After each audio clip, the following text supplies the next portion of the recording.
Hello guys, welcome to amazing science tutorial. मैं जोगेंद्र भाटी। आज हम करने वाले हैं क्लास 9th की साइंस से बायोलॉजी के chapter number 5, that is the fundamental unit of life, cell. इसका topic plasma membrane.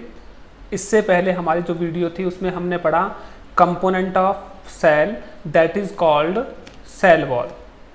It means cell wall, that was the outermost layer of plant cell, but that membrane is not present in the animal cell. but अब animal cell और plant cell दोनों के अंदर ही एक और membrane present होती है उसके इनसाइड, ठीक है। तो हम करने वाले हैं इसी मेम्ब्रेन के बारे में, this is called plasma membrane. Plasma membrane animal cell की आउटर मोस्ट लेयर है, बट प्लांट सेल की इनर मोस्ट लेयर है। तो प्लाज्मा मेम्ब्रेन के बारे में स्टडी करते हैं। प्लाज्मा मेम्ब्रेन के कई नेम्स है, क्यों दिए हुए हैं इसके बारे में बात करेंगे अभी। प्लाज्मा मेम्ब्रेन को सेल मेम्ब्रेन के नाम से भी जाना जाता है, सिलेक्टिवली परमिएबल मेम्ब्रेन के नाम से भी जाना जाता है, और सेमी परमिएबल के नाम से भी जाना जाता है। क्यों? ये सेल की मेम्ब्रेन है इसलिए इसको सेल मेम्ब्रेन बोल दिया। ओके, प्लाज्मा मेम्ब्रेन इसलिए कहते हैं कि प्लाज्मा जो लिक्विड कंटेंट होता है इसका सारा वो इसी के अंदर होता है सेल का, इसलिए इसको प्लाज्मा मेम्ब्रेन बोलते हैं। और मेम्ब्रेन का मतलब क्या होता है? बाउंड्री होता है। सिलेक्टिवली में परमिएबल मेम्ब्रेन क्यों कहते हैं? क्योंकि ये कुछ ही चीज़ों को क्या करती है, सिलेक्ट करके ही भेजती है, इसलिए सिलेक्टिवली परमिएबल मेम्ब्रेन। और सेमी परमिएबल मेम्ब्रेन क्यों बोलते हैं? क्योंकि आधी चीज़ों को सिलेक्टेड करके भेज देगी और आधों को नहीं भेजती है, तो इसलिए क्या भी बोलते हैं इसको? सेमी परमिएबल मेम्ब्रेन भी बोलते हैं। Now let's study about the characteristic of this plasma membrane. ये आउटर मोस्ट लेयर होती है एनिमल सेल की, एक्सट्रीमली डेलिकेट होती है, बहुत ज़्यादा सॉफ्ट होती है, इलास्टिक मेम्ब्रेन होती है जिसकी वजह से अपनी शेप को क्या कर सकती है, एडजस्ट और चेंज कर सकती है। लिविंग और फ्लेक्सिबल होती है जिसकी वजह से क्या है, किसी भी सेल को लिविंग मटेरियल प्रोवाइड करती है और उस सेल के अंदर ये फ्लेक्सिबिलिटी लेकर आती है। Made up of lipid and protein. Lipid ये वाले स्ट्रक्चर्स होते हैं ऐसे, ठीक है, और प्रोटीन उसके बीच में एम्बेडेड होते हैं, यानी धसे हुए होते हैं। ये मैंने जनरल स्ट्रक्चर बनाया हुआ है एक प्लाज्मा मेम्ब्रेन का, जो क्लास 9th के अंदर आता नहीं है, but you must know this structure, that how lipid and proteins are arranged inside the structure of a plasma membrane. इसके साथ साथ कुछ अमाउंट में कार्बोहाइड्रेट्स भी प्रेजेंट होते हैं कुछ प्लेसेस पर at the outer most surface of the lipids. इस तरीके से इसके ऊपर लगे हुए होते हैं। लिपिड दो लेयर के अंदर अरेंज होते हैं इस तरह से, इसलिए इसको हम क्या बोलते हैं? Lipid by layer. और इसका कैसा नेचर होता है? सिलेक्टिवली परमिएबल नेचर होता है, मतलब चीजों को सिलेक्ट करके ही एंट्री देता है, ठीक है, allow entry of certain substances. तो इसी के हिसाब से इसके फंक्शंस क्या क्या हो जाते हैं? शेप प्रोवाइड कर रहा है सेल को, मैकेनिकल बैरियर मतलब आउटर इन्वायरमेंट से एक इंटरनल इन्वायरमेंट को सेपरेट रखता है सेल का, और सिलेक्टिवली परमिएबल मतलब सिलेक्टेड चीज़ों को एंट्री दे रहा है बस। एंडोसाइटोसिस मतलब कोई भी अगर इसके आसपास चीज़ होती है बाहर, फॉरेन पार्टिकल, उसको एनगल्फ कर लेता है, अंदर निगल लेता है। This activity is known as endocytosis. बाहर से आने वाली जो भी बैक्टीरिया, फंगस, वायरस जो होते हैं उनको पहचानने के लिए इसके ऊपर छोटे छोटे पॉइंट्स ऑफ अटैचमेंट्स लगे होते हैं जिनको हम रिकॉग्निशन सेंटर्स बोलते हैं, पहचानने वाले पॉइंट। एंड दिस एक्टिविटी और function is known as recognition, पहचान करना, ये इसका फंक्शन होता है। ऑस्मोसिस मतलब ये लिक्विड के पार्टिकल्स को अपने अंदर एंट्री देनी है या एग्जिट करना है, ये फंक्शन भी परफॉर्म करती है। तो ऑस्मोसिस का फंक्शन भी परफॉर्म किया जाता है प्लाज्मा मेम्ब्रेन के थ्रू। स्पेशलाइजेशन मतलब कभी कभी अपने स्ट्रक्चर को इस तरह से मॉडिफाइड कर लेती है कि कुछ स्पेशल फंक्शन को परफॉर्म कर सकती है, जैसे एब्जॉर्प्शन, चीज़ों को सोखना। जैसे हमारे स्टमक में क्लास 7th की साइंस में हमने पढ़ा था कि इंटेस्टाइन के अंदर क्या होते हैं, स्मॉल स्ट्रक्चर्स होते हैं विलाई, जो एक्चुअली में किसका मॉडिफिकेशन होता है? प्लाज्मा मेम्ब्रेन का ही मॉडिफिकेशन होता है। तो एब्जॉर्प्शन में मदद करती है। जब ये ट्रांसपोर्ट परफॉर्म करती है, यानी जब कोई चीज़ें इसके अंदर और बाहर जाती है, तो इसका नेचर बहुत अलग तरीके का होता है, जिसके बेसिस पर ये चीज़ों का ट्रांसपोर्ट जब करते हैं तो दो तरीके से करती है। सो मीन्स ट्रांसपोर्ट भी कितना हो जाता है? 2 टाइप का हो जाता है। But before that we have to know the meaning of these 2 terms. First one is semi permeable membrane and next one is selectively permeable membrane. अगर जब कोई भी लिक्विड कंटेंट या कोई भी पार्टिकल इसके अंदर और बाहर जाता है तो उस कंटेंट के अंदर दो तरह के पार्टिकल्स होते हैं, एक सॉल्वेंट के और एक सॉल्यूट के, जिसकी क्वांटिटी कम होती है, स्मॉल पार्टिकल्स होते हैं, उनको हम सॉल्यूट बोलते हैं, लेकिन जिनकी क्वांटिटी क्या होती है, ज़्यादा होती है, उनको हम सॉल्वेंट बोलते हैं। अब इस टाइम पर ये सॉल्वेंट को तो पास ऑन कर सकती है, लेकिन सॉल्यूट के लिए क्या कर देती है, मना कर देती है कि सॉल्यूट की एंट्री नहीं होगी। ये इसका अपना नेचर है, ठीक है। इसी की वजह से इसको सेमी परमिएबल, मतलब आधो, सेमी मतलब आधो को तो कर रही है पास और आधो को नहीं कर रही है, ठीक है। तो आधे के पास होने की वजह से, हाफ के पास होने की वजह से, हाफ के प्रिवेंट होने की वजह से this is known as semi permeable. अब इसको सिलेक्टिवली क्यों कहते हैं, क्योंकि कुछ टाइम पर ये सॉल्वेंट को सबको पास कर देगी, लेकिन सॉल्यूट में से कुछ को ही पास करेगी, सॉल्यूट में से करेगी लेकिन कुछ को, तो इसलिए इसको क्या नाम दे देते हैं, सिलेक्टिवली परमिएबल मेम्ब्रेन। इसी के बेसिस पर ट्रांसपोर्ट हो गया टू टाइप्स का। अब टाइप्स भी जो डिसाइड होता है वो इस चीज पर बेस्ड होता है कि प्लाज्मा मेम्ब्रेन उस टाइम पर, ट्रांसपोर्ट के टाइम पर कोई भी एनर्जी का यूज कर रहा है या नहीं कर रहा है। अगर प्लाज्मा मेम्ब्रेन एनर्जी का एक्सपेंडिचर करता है, एनर्जी का यूज करता है ट्रांसपोर्ट करते टाइम, तब वो ट्रांसपोर्ट कहलाता है एक्टिव ट्रांसपोर्ट। लेकिन अगर सेल को ट्रांसपोर्ट करने के लिए किसी एनर्जी की जरूरत नहीं होती, ऑटोमेटिकली अपने आप ट्रांसपोर्ट हो जाता है, that transport is known as passive transport. Okay, transport is of two type, active and passive. If energy is expenditure then active transport, if there is no requirement of energy during the transportation, this is known as passive transportation। मैंने यहाँ पर एक structure draw कर रखा है, जिस structure में हमने बता रखा है कि सॉल्यूट के पार्टिकल्स है और सॉल्वेंट, वाटर के अंदर शुगर मॉलिक्यूल्स को घोल रखा है और उन्हें हमने पास ऑन किया। जैसे यहाँ पर था कि यहाँ पर हमने इस प्लाज्मा मेम्ब्रेन के अंदर क्या भर दिया है, बाहर, ये प्लाज्मा मेम्ब्रेन का इनसाइड स्ट्रक्चर है, आउटसाइड है, यहाँ पर शुगर सॉल्यूशन डाल दिया।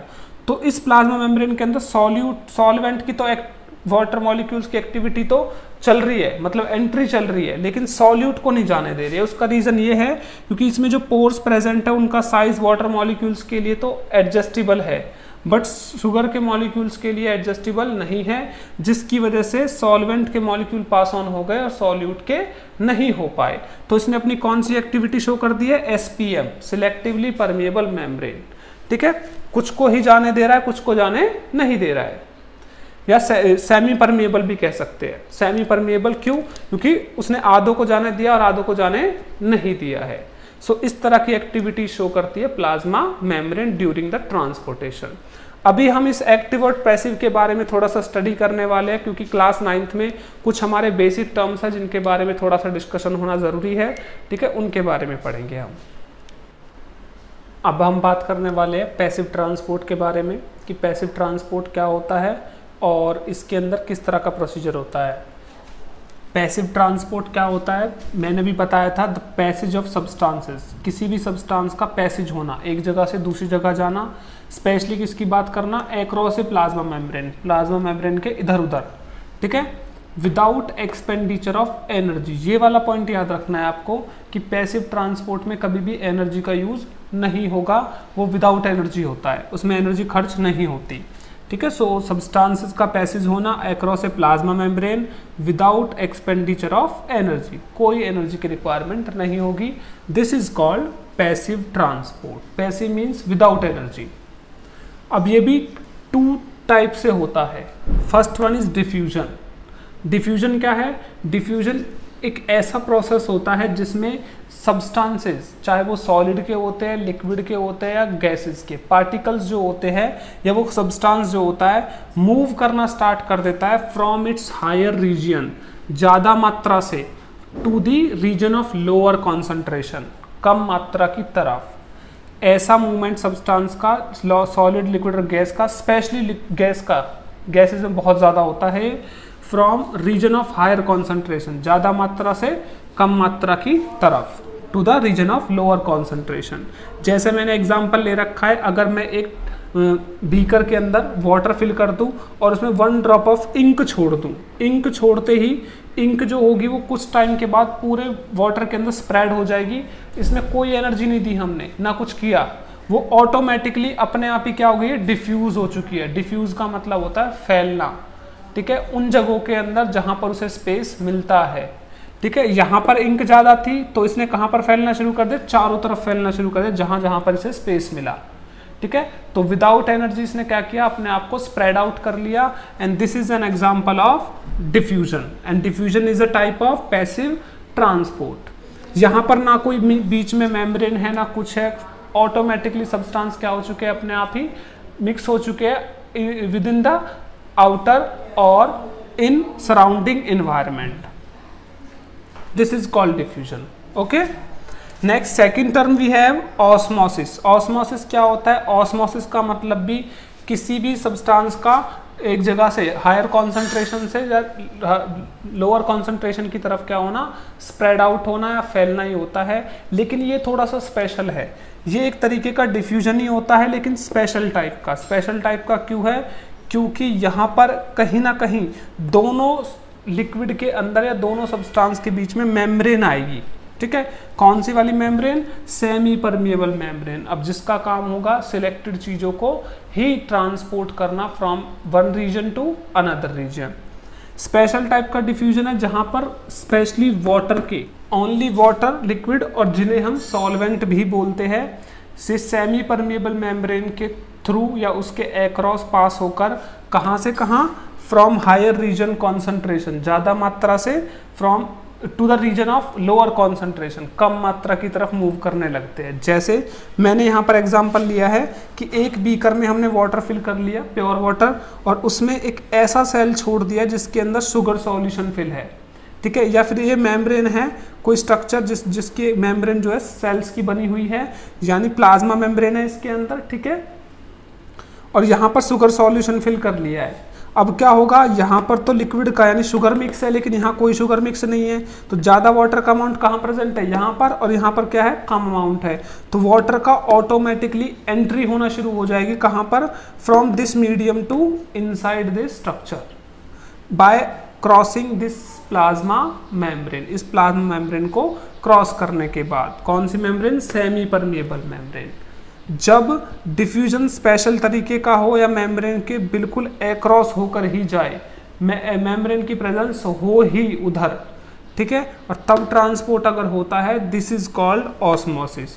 इसमें स्पेशली क्या टर्म है कि लिक्विड में होता है और किसके प्रेजेंस में होता है, सेमी परमिएबल मेम्ब्रेन को पार करके ही जाना होता है, ठीक है। तो this is osmosis and this is diffusion. अब कुछ और एग्जांपल्स मैं अगर लूं तो डिफ्यूजन में एक एग्जांपल है, अगर सेंट की बोतल एक रूम के कॉर्नर में पुश कर दी जाए तो उस कॉर्नर से और पूरे रूम के अंदर ऑटोमेटिकली फूड क्या हो जाएगा, सॉरी स्मेल उसकी ऑटोमेटिकली क्या हो जाती है, स्प्रेड आउट हो जाती है। वहां पर कोई एनर्जी नहीं लगी, ना कोई मेम्ब्रेन है। This spreading of smell of scent is an example of diffusion.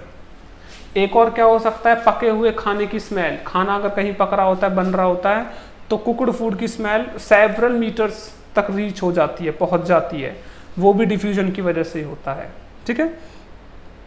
Osmosis में किशमिश हमने किसमें डाली, पानी में, रेजिन्स, किशमिश को पानी में डाल देते हैं तो कुछ टाइम बाद पानी उसके अंदर क्या हो जाता है, भर जाता है और वो स्वेल कर जाती है। तो मेम्ब्रेन को पार करके वाटर ने क्या किया, अपने आप को एंट्री दिलाई सेल के अंदर, उसके बाद वो स्वेल हुआ। This is an example of osmosis. Okay, अब बात करते हैं दोनों के डिफरेंस की। दोनों में डिफरेंस क्या होता है। डिफ्यूजन में सब्सटेंस का, सबका, चाहे वो सॉलिड, लिक्विड या गैस हो, मूव करने लगते हैं particles from higher concentration to lower concentration. इसमें स्पेशली कौन करते हैं, वाटर और लिक्विड के करते हैं। दूसरा डिफरेंस, यहाँ किसी भी सेमी परमेबल मेम्ब्रेन की रिक्वायरमेंट नहीं होती, लेकिन यहाँ होती है। थर्ड डिफरेंस, यहाँ पर कोई एनर्जी का एक्सपेंडिचर नहीं होता, लेकिन ऑस्मोसिस में एक्सपेंडिचर ऑफ एनर्जी होता है। नेक्स्ट, डिफ्यूजन में मटेरियल जो करेगा अपने आप को इक्वलाइज करेगा, इक्वली डिस्ट्रीब्यूट करेगा हर स्पेस में, लेकिन यहाँ ऐसा कुछ नहीं है। जितनी रिक्वायरमेंट होती है सिर्फ उतना ही करता है, उसके बाद क्या हो जाता है, प्रोसेस बंद हो जाता है। नेक्स्ट इज डिफ्यूजन के टाइम पर क्या होता है, सब्सटेंसेस जब मूव करते हैं तो यहाँ पर चीज़ें क्या करना शुरू करती है, अपने आप को मूवमेंट कराना शुरू करती है, लेकिन ये डिपेंड नहीं करता किसी और मीडियम पर कि उसके आसपास कोई और मीडियम भी प्रेजेंट है या नहीं है। कोई भी चीज़ आसपास प्रेजेंट हो उससे कोई फर्क नहीं पड़ता, डिफ्यूजन ऑटोमेटिकली होता ही होता है। लेकिन इसमें क्या है, अगर एक कंपोनेंट के साथ दूसरा कंपोनेंट यानी सॉल्वेंट के साथ दूसरा सॉल्वेंट भी प्रेजेंट है या मोर देन वन सॉल्यूट अगर प्रेजेंट है तो भी ये क्या करता है, इस पर इफेक्ट आता है। ठीक है, तो बाकी और सॉल्यूट सॉल्वेंट के होने का फर्क इस पर पड़ता है, इस पर नहीं पड़ता। This is the basic difference जो एग्जाम में बहुत ज़्यादा पूछा जाता है, और ये दोनों डेफिनेशंस बहुत ज़्यादा आती है और एक्सप्लेनिंग एग्जाम्पल्स बहुत आते हैं। Okay, this is the most important terms and definitions I discussed with you. Okay, so focused on these. अब करने वाले हैं हम, क्योंकि जो सॉल्यूशंस होते हैं वो सब एक जैसे नहीं होते, किसी में वाटर का अमाउंट या सॉल्वेंट का अमाउंट कम होता है, किसी में ज़्यादा होता है। अगर सेल को या किसी भी चीज़ को हम उस सॉल्यूशन में डालेंगे तो क्या इफेक्ट आएगा उसके ऊपर। तो अब पढ़ने वाले हैं हम ऑस्मोटिक सॉल्यूशंस के बारे में एंड इट्स टाइप और उनका एक्शन क्या होगा।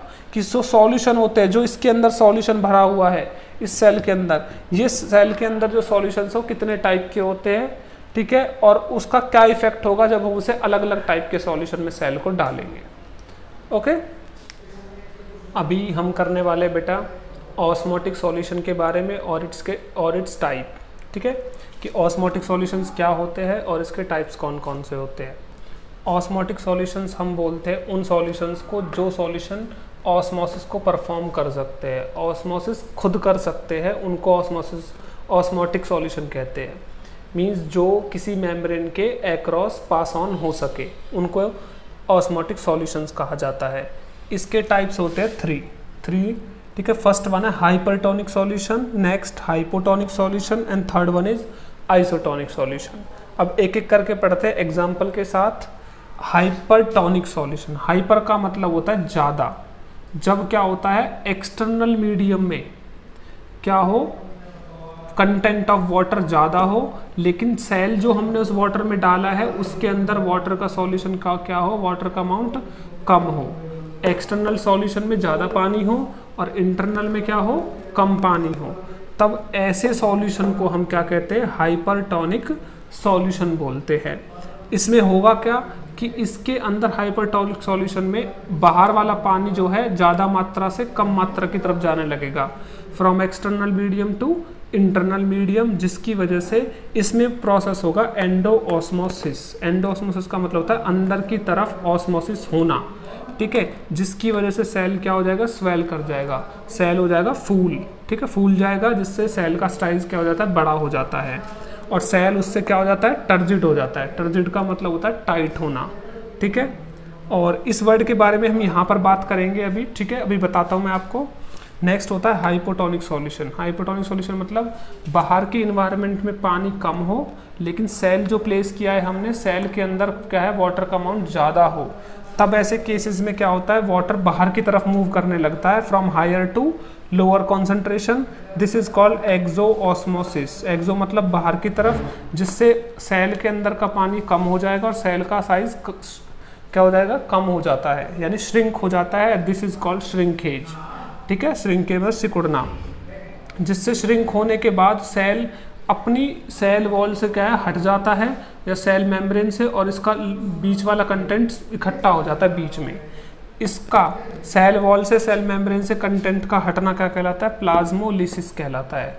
प्लाज्मोलिसिस। ठीक है, लेकिन अगर इस केस को हम ऊपर देखें तो सेल का साइज क्या हो रहा है, बढ़ रहा है।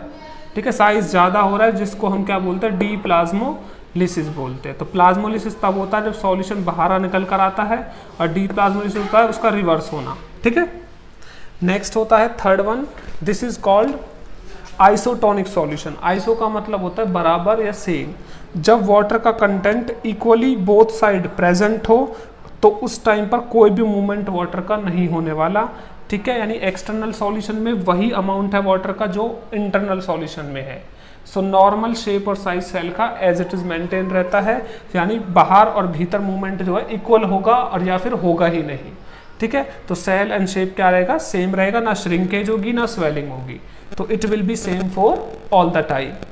सो हाइपर मतलब ज़्यादा पानी है बाहर की तरफ, हाइपो मतलब कम पानी है बाहर की तरफ, तो यहाँ एक्सोस्मोसिस होगा, यहाँ पर एंडोऑस्मोसिस होगा, यहाँ प्लाज्मोलिसिस होगा, यहाँ पर डीप्लाज्मोलिसिस होगा। यहाँ पर कुछ भी नहीं होने वाला है, सेम रहेगा सारा कुछ content. Okay, are you with this clear? Osmotic solutions and its type and along with these terms. ठीक है, यही वाले मेन पॉइंट्स है जो आपको दिमाग में रखने होते हैं in class 9th and that is too much sufficient for the class 9th। Okay, अभी हम पढ़ने वाले हैं किसके बारे में? एक्टिव ट्रांसपोर्ट के बारे में। What actually the active transport is. Active transport के बारे में यहाँ पर सिर्फ उसका मतलब है, ठीक है, और होता क्या है, और उसकी डिटेल हायर क्लासेस में पढ़ते हैं हम जाकर। ठीक है, यहाँ पर इसके बारे में कुछ नहीं है इतना, बट जनरली हम देखते हैं कि एक्टिव ट्रांसपोर्ट होता क्या है। ठीक है, पैसिव ट्रांसपोर्ट के बारे में दिया हुआ है जो हमारा डिफ्यूजन और ऑस्मोसिस के बारे में था डिटेल में।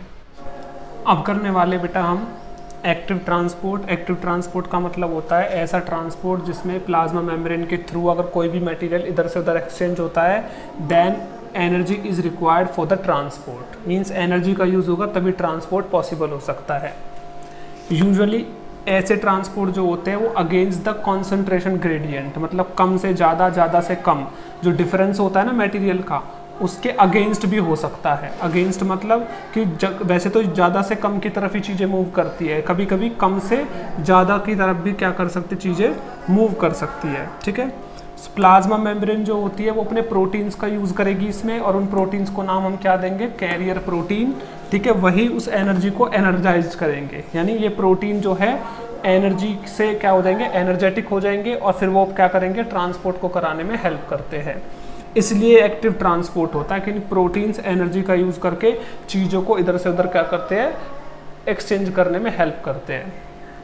जैसे glucose, amino acids and some ions, जो भी सेल मेम्ब्रेन से इधर से उधर ट्रांसपोर्ट होते हैं वो सब किसकी वजह से होते हैं? एक्टिव ट्रांसपोर्ट की मदद से ही होते हैं। अब दोनों में डिफरेंस क्या हुआ एक्टिव और पैसिव को पढ़ने के बाद? एक्टिव में एनर्जी की ज़रूरत होती है, इसमें एनर्जी की ज़रूरत नहीं होती। यहाँ पर उल्टा भी हो सकता है, कम से ज़्यादा की तरफ भी हो सकता है कभी कभी, लेकिन ये हमेशा कहाँ होता है? ज़्यादा से कम की तरफ ही होता है। इसमें एनर्जी की ज़रूरत पड़ती है प्रोटीन्स को एनर्जेटिक बनाने के लिए, यहाँ पर ऐसा कोई भी प्रोटीन का रोल नहीं होता। यहाँ पर बहुत ज़्यादा सिलेक्शन के साथ ट्रांसपोर्ट होता है, यहाँ पर सिलेक्शन बहुत लिमिटेड वे से होता है। ठीक है, I think you are clear with this topic. ठीक है, अच्छे तरीके से ये टॉपिक अगर आपको पसंद आया, आपको अंडरस्टैंड हुआ, वीडियो को अच्छी लगी हो तो please like, share and comment in the comment box. ज़्यादा से ज़्यादा शेयर करें, लाइक करें, ताकि हम लोग उतने ही ज़्यादा मोटिवेट हो आप लोगों के लिए ऐसी अच्छी वीडियोस बनाने के लिए। Thank you so much for your support, keep learning and best of luck and take care. See you in the next video with another topic, and the topic will be nucleus.